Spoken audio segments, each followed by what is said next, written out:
Gate से ही पूछते हैं कि चेतन कौन है। उन्होंने कहा चेतन आपको कब हुआ कोरोना? कहा चेतन क्या करते हो तुम? हमारी एक जांच हुई जिसमें मैं पॉजिटिव आया, तो उन्होंने कहा कि आपका रैपर बदल गया था, इसलिए शाम को तीसरा टेस्ट होगा। जब हमने रिपोर्ट पूछा तो उन्होंने कहा कि आपका फार्म तो वहां चला गया था लेकिन सैंपल नहीं गया है। मैं भी कोरोना से संक्रमित हो गया था और राजधानी के सबसे अच्छे संस्थान पीजीआई में गया था। यह बात मैं नहीं शेयर करना चाहता था, लेकिन मजबूरी है, क्योंकि आप जो आईना दिखाएंगे वो तो चमचमाता हुआ होगा, वहां कोई अव्यवस्था नहीं होगी। लेकिन मैं जो देख करके आया हूं 19 दिन पीजीआई में, मैं वो सच्चाई आपको बताना चाहता हूं, सदन के माध्यम से उत्तर प्रदेश को बताना चाहता हूं और सदन के माध्यम से अपने सभी माननीयों को भी बताना चाहता हूं कि कोई गलत फहमी में न रहे। हम तो ये कहेंगे, भगवान से प्रार्थना करेंगे कि किसी को कोरोना ना हो। हमारे ही बगल में, अब हम लोगों के बीच नहीं है, स्वर्गीय चेतन सिंह चौहान जी, मैं 13 नंबर बेड पर था और वो 14 नंबर बेड पर थे। अगर नेता सदन सुनेंगे तो आप भी आश्चर्य रह जाएंगे। मैं 11 जुलाई को दोपहर में एडमिट हुआ और माननीय मंत्री जी 11 जुलाई की शाम को 5 बजे एडमिट हुए। और अब मैं जो कहने जा रहा हूं वो दुर्भाग्य है हमारा भी, माननीयों का भी, और जो लोग अस्पताल में भर्ती हो रहे हैं उनका भी। 8 लोगों का वार्ड,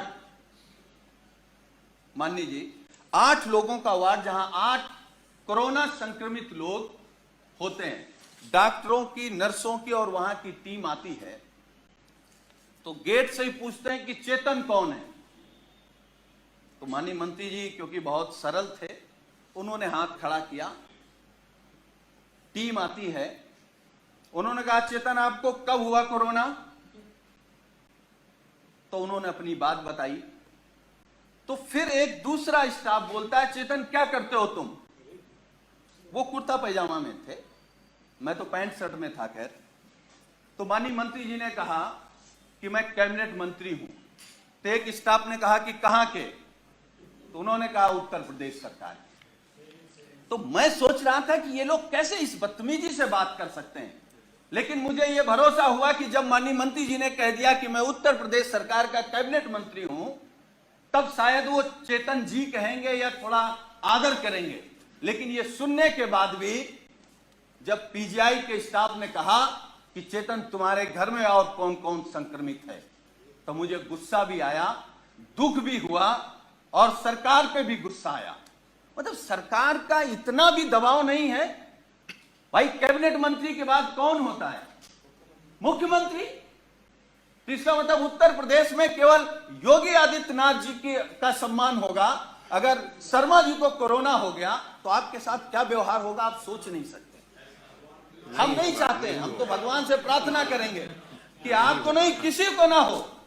लेकिन उसके बाद मान्यवर, मुझे जब गुस्सा आया, मैं अपना गुस्सा नहीं रोक पाया, तो मैंने डॉक्टर से कहा कि आप जानते हैं कौन है? चलिए आप नहीं प्रभाव में आ रहे हैं कि ये योगी सरकार के कैबिनेट मंत्री हैं, ये वो हैं जो देश के लिए क्रिकेट खेलते थे। तो उस डॉक्टर ने कहा अच्छा ये वो चेतन है, और ये कहते हुए डॉक्टर और स्टाफ पूरा चला गया। वो 2 दिन तक हमारे बगल में रहे। वो मैं ये कह सकता हूं कि जिस घुटन में थे वो माननीय शर्मा जी नहीं महसूस कर सकते। और मुझे जो शब्द नहीं कहना चाहिए, वो कोरोना से हमको आपको छोड़ के नहीं गए, सरकार की अव्यवस्था से हमको आपको छोड़ करके गए। मतलब इतना गंभीर मामला। और मान्यवर, मैं दूसरी बात बता रहा हूं, मैं 19 समाप्त कर नहीं, मैं समाप्त कर दूंगा। अब हमारा केवल दर्द सुन लीजिए। जी। मैं 19 दिन तक एडमिट था। 11वें दिन हमारी फिर टेस्ट हुआ, मैं फिर पॉजिटिव आ गया। फिर 4 दिन बाद टेस्ट हुआ, फिर पॉजिटिव आ गया। हमारे माननीय राष्ट्रीय अध्यक्ष, हमारे नेता माननीय अखिलेश यादव जी ने फोन से हमसे कहा कि सरकार का शासनादेश हो गया है कि तुम घर पर रह करके ठीक हो सकते हो, इस सरकार की व्यवस्था पर भरोसा मत करो और जांच करा करके आप लिख करके देख आओ कि हमको इलाज नहीं कराना, हम होम क्वारंटीन रहना चाहते हैं।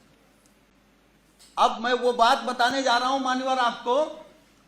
मैंने राष्ट्रीय अध्यक्ष जी से अनुरोध किया कि एक जांच और करा लेते हैं, हो सकता है कि हम निगेटिव आ जाए।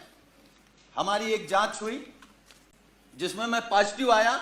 नर्स ने कहा कि आप पॉजिटिव हैं, डॉक्टर की टीम आई, उन्होंने कहा कि आप पॉजिटिव हैं या नहीं हैं, हमको दूसरा टेस्ट करना पड़ेगा। हमारा सुबह दूसरा टेस्ट हुआ।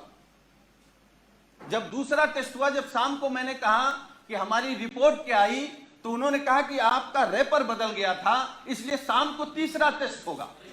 जब तीसरा टेस्ट हुआ तो सुबह हमने पूछा कि हमारी रिपोर्ट क्या है, तो डॉक्टरों ने कहा कि आपका सैंपल बदल गया है, इसलिए आपका चौथा टेस्ट होगा।